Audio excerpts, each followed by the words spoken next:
Hey, what is going on, world? Welcome to Reverse Engineered. My name is bwaz. I am an audio engineer and music producer. And today I'm going to show you how a beat is created by going backwards. So we reverse engineer it. The beat was already made, and I'm going to show you all the elements that I have put to it. I made this beat when I was a little sick, so I kind of like made as made as few elements as I did as possible. So we're gonna go right into it, and I'll see you.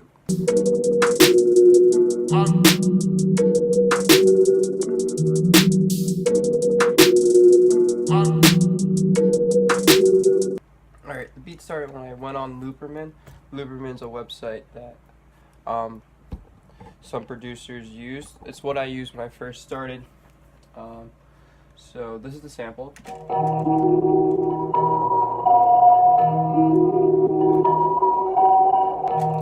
And then during a few sections of it, I took the sample and I transposed it -12, so I dropped it down an octave, did my thing, you know. So then it sounded like this.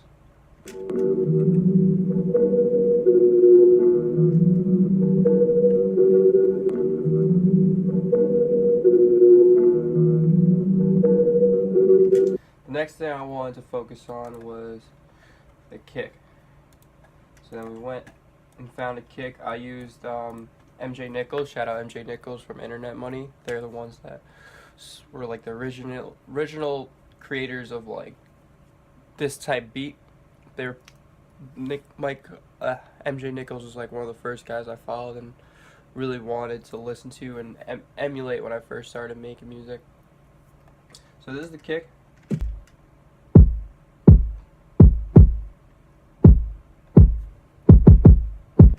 So it's just like your average on 1 to 4 type of kick. And then we needed the snare.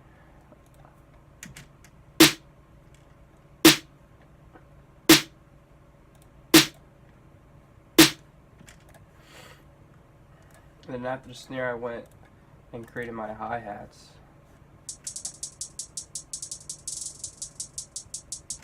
So the reason the hi-hats sound like that is I added some delay, some cymbal delay. The delay is on the left 1-1, feedback's 56, dry is 70. So that way, without the delay, it sounds like this.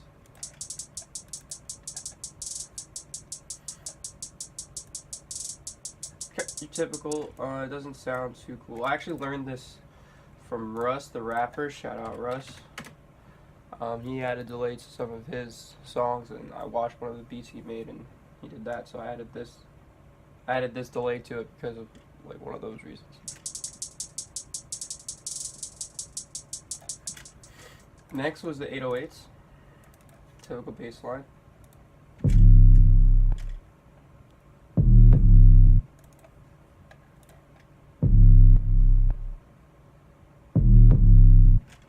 I side chained it to the kick so that way when the kick plays, the 808 ducks down right on the kick so that way the kick kicks and the 808 still kind of plays, but it kind of like like I don't know, when it initially hits, but the side chain puts the bass under the kick, so you hear the kick first, so it gives it like a more of a drive, especially since I'm not playing the 808 as much as the kick. It gives it more of a feel. Next thing was I needed to fill up my drums because my drums sounded pretty like plain, so I added this perk. Perk is like percussion. It just plays randomly. And I added another percussion to play after it, kind of like a response and call to it.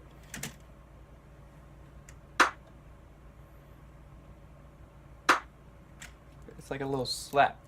Add some slap to the beat, you know. Then I added a hi-hat, an open hat. So a hi-hat was the one where it's like, and an open hat gives it like more of an airy feel. So it was like a, kind of like a geyser, kind of like, so I added that one. And then it still didn't feel right, so I added something to fill it in, give it some more space. I added this box.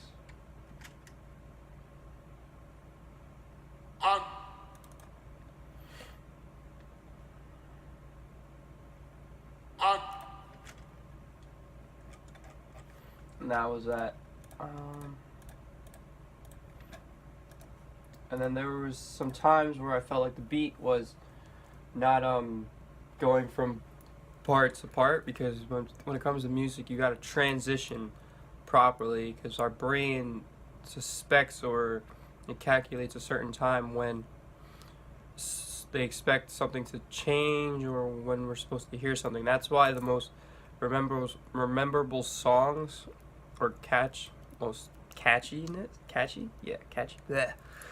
songs, you know when it's coming. Like, you don't even know what the words are, you just know the fucking hook. And it's like, boom, bang, there it is. So I added this symbol, but I reversed it to give, instead of it going down like tss, I made it go like this, where it goes tss. And then another one, I call this a riser.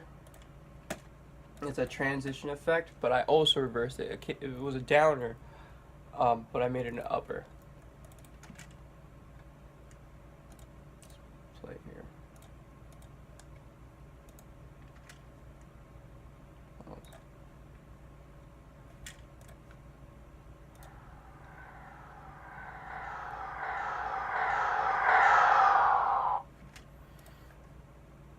So that was that. And to structure the beat, so there was times where I had the 808 playing, and then I took out the 808 along with the kick, because the 808 plays to the kick.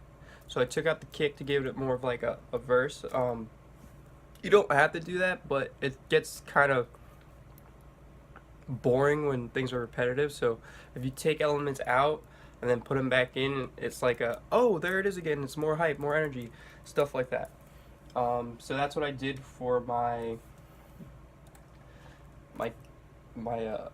hooks, my verses. I mean, when you're producing, like, you have an idea of what you want the artist to do, but the artist always comes up with something of his creativity, and they end up doing something that you were not expecting, and your verse that you created becomes your hook section, and your hook section becomes the verse. It just happens. Sometimes the song asks for it, but listen to what the song wants, not what you want. The song is talking to you. It's like it has its life of its own. It's kind of like creating a baby. So things like that. And also what I did, instead of just taking out the kick in 808, I added some tension to it by bringing back the original sample, not the one that I dropped down 12 semitones or an octave.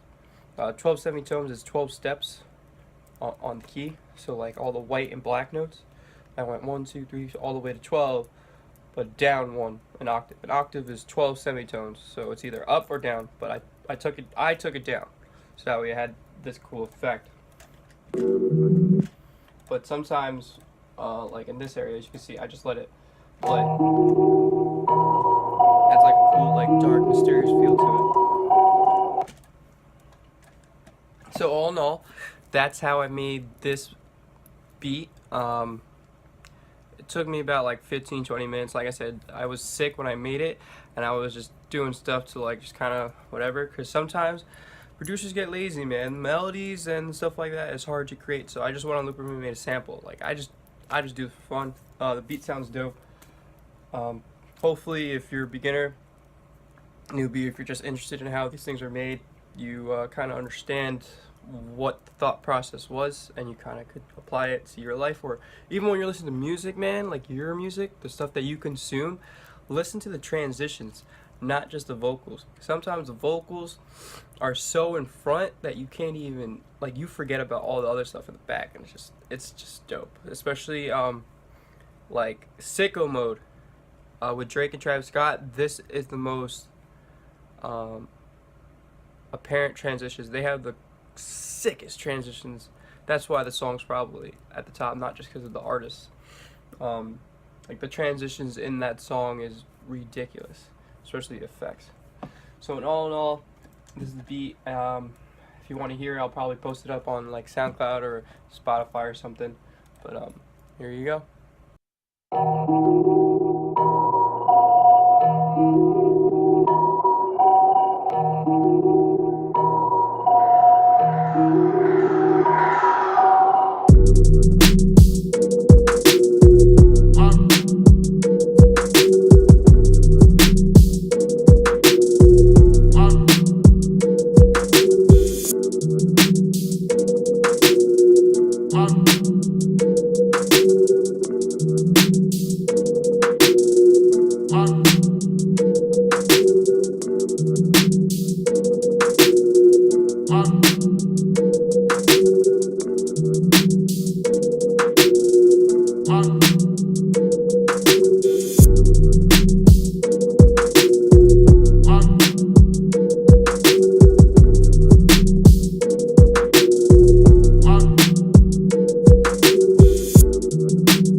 Thanks for watching, listening, and hopefully you learned something that I could teach you. The purpose of this is that when I was making beats like 7 years ago, dude, that's crazy. Whoa, it's been 7 years.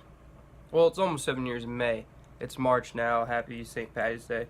Anyway, I didn't have a path. I kind of just looped everything. And most beginners don't really know how to structure, let alone even understand music. So my purpose for this stuff is for you to break down what I do, and then you can copy it and make your own music.